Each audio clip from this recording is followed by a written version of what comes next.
Every day, millions of commuters take the tube to work in London. Before 2014, there were several tube strikes. But this year, there were 2 tube strikes protesting against the plan to close all 260 ticket offices and cutting 960 jobs throughout the whole of the London Underground system. The first underground strike happened at 9 p.m. on the 4th February 2014, which lasted for 48 hours. Millions of passengers were affected by this strike. This strike also caused major disruption across the capital. The TSSA and RTM unions organized the strike against proposals made by TfL, which could involve compulsory reluctances to save £50 million a year. The TSSA says that they have agreed a process where all their serious concerns over safety and job losses will be seriously addressed through the normal channels. If an agreement is reached in a formal process, then they will consider cancelling the strike.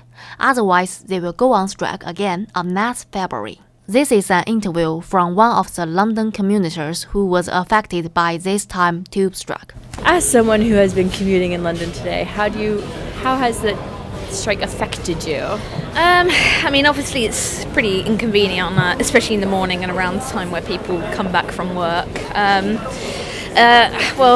To be honest, on the line that I'm on at the moment, sometimes it is pretty slow anyway, so actually getting into London's not too bad, but I think it's around the peak times that it's, more hectic. And because this strike has been called because of employment issues, do you think that it's okay that it's happened, or are you still very angry about it? I think I can see both sides, to be honest. And most people can if they put themselves in the shoes of the reasons why people are striking. Obviously if it was you and you had the chance of losing your job, you wouldn't feel that bad about it, to be honest.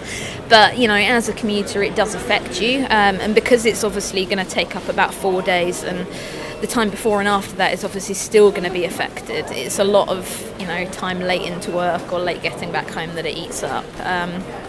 But like I said, I can understand their point of view, really.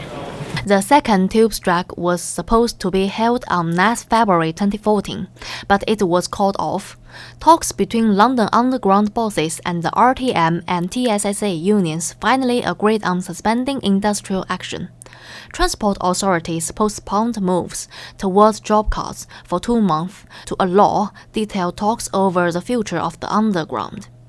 Job Crow, the RTM's General Secretary, said that after 2 days of intensive and detailed discussions, they have now received proposals which halt the job cuts. This is the chance to discuss all of the issues away from a highly pressured environment. This is